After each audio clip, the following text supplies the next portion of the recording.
எல்லோருக்கும் வணக்கம். நாங்கள் ஏறக்குறைய நேற்று ஈவினிங் ஒரு படம், இங்கே ஆடியோ ஃபங்க்ஷன், ஒரு போன வாரம் ஆடியோ ஃபங்க்ஷன். பாக்யராஜ் சார் நானும் இந்த ஒரு வருஷத்தில் மட்டும் ஒரு 25 படம் நடந்துட்டுருக்கோம். அவர் சின்ன படங்கள்லாம் வாழ்த்துறதுக்கு மகிழ்ச்சியோடு வந்துடுவார். பெரிய இந்த பந்தாங்க தான் இந்த வேலையே கிடையாது. Music rerecording first class, editing first class, camera first class, எல்லா ஃபர்ஸ்ட் கிளாஸும் இருக்கிறதால மக்களும் ஃபஸ்ட்டு சாய்ஸாக தேட்டருக்கு வருவாங்க. இன்றைக்கி எவ்வளோ நல்ல சின்ன படங்கள் வெற்றி பெறும், பெரிய படங்கள்லாம் தோல்வி அடையுது. இந்த 5 வருஷம் நான் கணக்கு சொல்லிகிட்டு இருக்கேன். பெரிய படங்கள்லாம் சின்ன படமாகுது, சின்ன படங்கள்லாம் பெரிய படமாகுது. சூரிய என்ன சார் பெரிய அழகனா? காமெடி நடிகன் சூரிய பரோட்டா துண்ணு, பரோட்டா வாத்தின்னானே, அவன் காமெடி பண்ணிட்டு இருந்தான். தம்பி, அன்பான தம்பி, அதனால் அவன் நான் பண்றேன் சார். ஒரு 4-5 படம் சக்சஸ் சார்.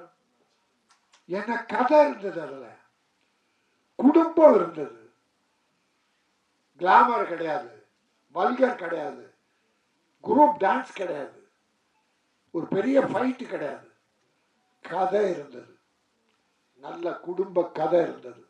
அதனால கதைகள் கிராமத்தில் கொட்டி கிடக்கு சார், ஒவ்வொரு வீட்டில் இருக்கு சார், வீதியில் இருக்கு சார். என் அருமை தம்பிகள் வர்ற டைரக்டர்ஸ் தமிழ் பண்பாடு குறையாத தமிழ் கலாச்சாரமிக்க படங்களை எடுங்க என்பதை சொல்லி ஒரு சின்ன விஷயம். தனஞ்சயன், என்ன சிஎம்மோட இருக்கிற என் தம்பி பிடி அரசகுமார், பாக்யராஜ், எல்லாருக்கும் ஒன்னே ஒரு வேண்டுகோளை வைக்கிறேன். 200 கோடி 300 கோடி 100 கோடி சம்பளம் வாங்கி 500 கோடியில் படம் எடுக்கிற படத்துக்கும் வேலை செய்கிற தொழிலாளருக்கு அந்த 1500, 2000, 5000 சம்பளம். இந்த படம் எவ்வளோன்னு கேட்டேன், 2 கோடி. நியாயமான செலவு. தப்பு, அற்புதம் தம்பி. எத்தனை நாள் ஷூட்டிங் கேட்டேன், 34 நாள். பிரமாதம். அதை விட ஒன்றும் குறைச்சி பண்ண முடியாது. இதை வேலை செய்தாங்க தொழிலாளி, 2 கோடி மொத்தத்தை படம். எவ்வளோ சம்பளம் கொடுத்தோம்? அந்த 300 கோடியில் தயாரிக்கிற படம் வேலை பார்க்குறாங்க தொழிலாளி, 100 கோடி 200 கோடி சம்பளம் வாங்குற ஹீரோ, அந்த தொழிலாளிக்கும் இதே சம்பளம். இந்த 2 கோடியில் படம் எடுக்கிறவங்க ஒரே சம்பளம். சரி, 500 கோடியில் எடுத்த படம் தியேட்டரில் போகும்போது 150 ரூபா டிக்கெட்டு, 100 ரூபா டிக்கெட்டு. இந்த கையில் எனக்கும் 200 ரூபா 100 ரூபா டிக்கெட்டு, 150 ரூபா. எப்படி ஏழைங்க படம் பார்க்க வருவாங்க இந்த படத்துக்கு?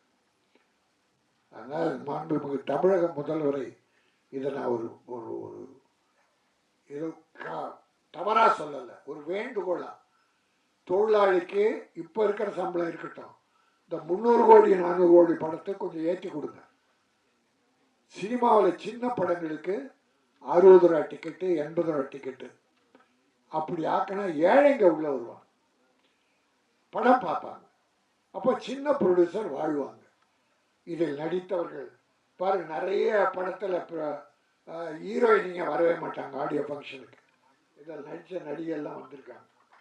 உங்களை நான் வாழ்த்துகிறேன். போகணும் படம், நீ நடித்த படம்னா அந்த ப்ரமோஷனுக்கு போகணும். ஹீரோ நான் போக மாட்டேன், அதுக்கு பணம் கேட்குறாங்க சார்.